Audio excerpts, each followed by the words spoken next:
This is the NARWAL Freo Z10. The most honest thing I can say is this: I stopped babysitting my floors. They just stay clean day after day, and I barely think about it. It is a robot vacuum and mop combo built for people who are tired of switching tools, swapping attachments, and redoing the same chores. If you have a mix of hard floors and rugs, pets that shed, kids who drop crumbs, or you simply do not want to spend your evenings pushing a mop, this is squarely in your lane. I live in a small space, about 760 square feet, with vinyl in the kitchen and hallway and carpet in the living area. That is enough variety to make most robots stumble. This one has handled it with steady consistency. Design matters to me because I see the dock every day. The robot has a clean white look and a low profile, and it slides under my coffee table and the lower edge of my sofa. The body is circular and a bit over 14 inches across, which sounds big, but it squeezes under most of my furniture and steers around chair legs without getting hung up. The dock is the only piece that really demands space. It is larger than the little charging plates many robots use, but there is a reason. It is a full-service hub. Lift the lid and you find a clean water tank and a dirty water tank. Both slide out easily and the grips feel sturdy. Behind the front panel, there is the dust compartment and a spot where I keep a small bottle of cleaning concentrate. On top of the robot, the physical buttons feel solid and click in a satisfying way.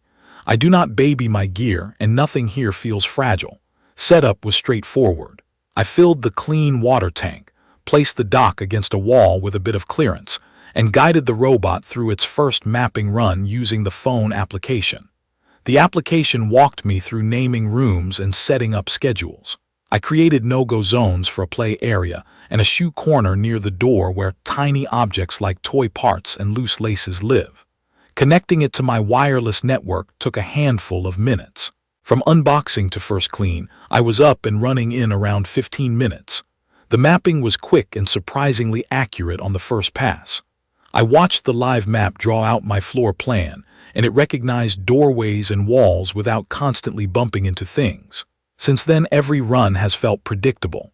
I can start it from the application or give a voice command through Alexa, through Siri, or through Google Home, and it just goes. Performance is where I have been the most skeptical with robot cleaners, and that is where the NARWAL Freo Z10 won me over. Suction is rated at 15,000 pascals, which sounds like a spec sheet flex, but in real life it means the carpet actually looks brushed, and the little gritty sand that sneaks in from the entryway is gone after one pass. On hard floors, the robot switches to mopping with a pair of spinning microfiber pads. They extend slightly beyond the body, and that extra reach matters for real cleaning. It scrubs along baseboards and gets into the corners where my manual mop usually left a thin, dirty line. The first time I let it run through the kitchen and then stepped in with bare feet, the floor felt smooth and not sticky, which had not been true with other robots I tried. The dock is the other piece of the puzzle. After a session, the robot rolls home, and the base automatically empties the dust from the onboard bin, washes the mop pads with heated water, and then dries them with heated air. I do not have to stand over a sink scrubbing pads or leave them damp and smelly. It is one of those quiet convenience features that changes how you use the machine. I run it more often because I know I will not be cleaning the cleaner afterward. Obstacle avoidance has been solid. It uses laser-based sensors to scan the room and plot a path, and it rarely bumps hard into chair legs or cabinet corners. I have seen it slow down and ease around toys left on the rug, and it has carefully worked around pet bowls without sloshing water. It will occasionally nudge a lightweight shoebox, but it has not dragged anything across the room or tried to eat a sock.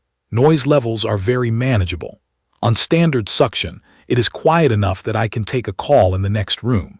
Even on the higher suction mode, it is not the kind of roar that stops a conversation. I have let it run during a work meeting, during nap time, and late at night without bothering anyone. In day-to-day use, the upsides stack up. The mop pads get rinsed after each room, so I am not smearing dirty water from the kitchen into the hallway. On mixed floors, the robot understands when it is on carpet versus hard surfaces. I have never found it dragging wet pads across my rug. The cleaning path looks methodical on the map, and the coverage is complete, especially along edges where crumbs collect. In my entryway, which tends to gather tiny pebbles and grit, I have watched it go back and forth with a deliberate motion until the path comes up clean. Under the dining table, it weaves around chair legs without getting lost. In the living room, pet hair that used to wrap around the brush gets pulled in and captured. The anti-tangle system is real. The side brush moves in a purposeful way to free strands of hair and guide them to the main roller, and then a strong suction pulse clears the rest. I used to pull out the scissors once a week with other robots. I have not needed them here. There are little touches that make it smarter without feeling gimmicky. The application lets me set different cleaning modes by room. I have a deeper mop pass for the kitchen and a gentle pass for the hallway.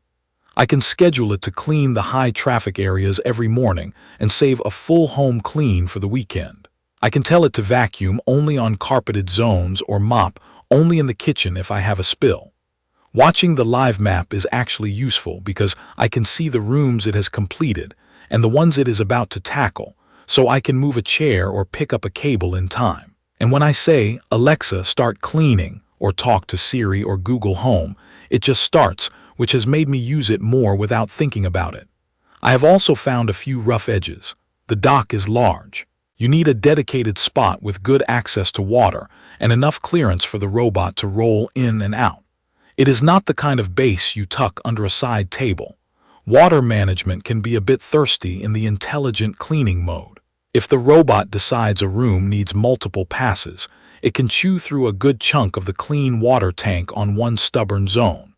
Refilling is easy, but on heavy cleaning days, I have had to top it up more often than I expected. The dustbin inside the robot is not huge. If I have a lot of pet hair, it can fill partway through a big run.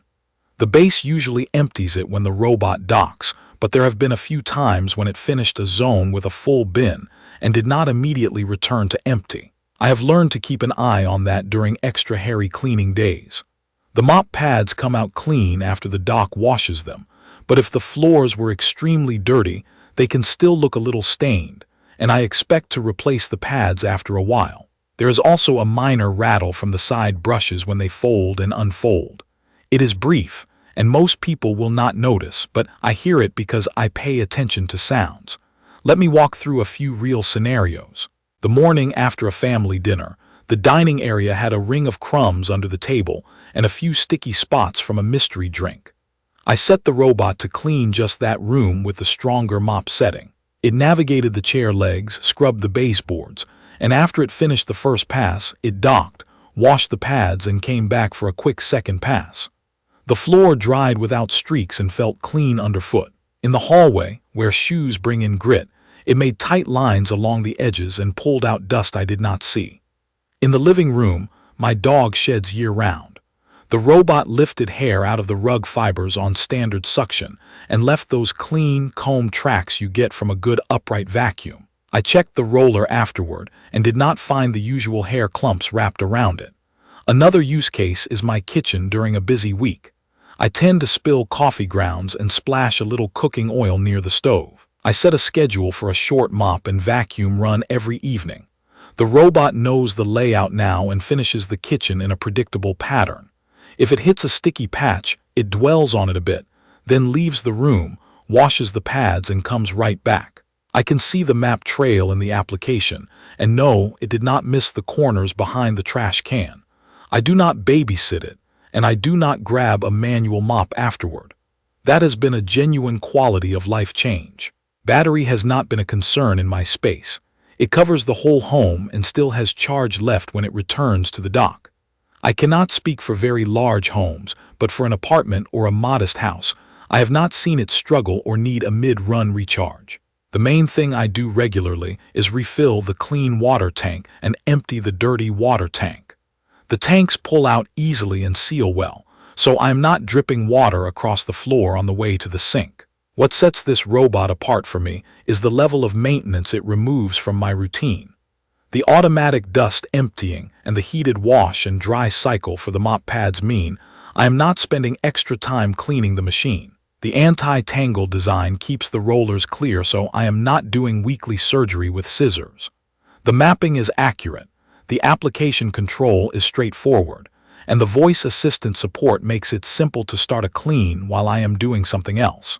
It is not perfect, and I would love a slightly larger onboard dustbin and smarter water use on heavy mop cycles, but the net gain is big.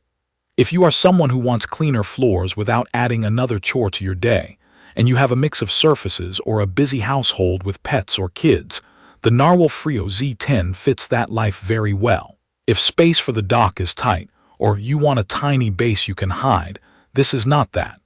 If you are willing to refill water and give it the room it needs, you get a robot that actually earns its place and quietly does the work. That is my honest experience after living with it and using it almost every day. If you want to see more practical reviews like this, make sure to subscribe to the channel and tell me in the comments what questions you still have or what you want me to test next. Thank you for watching.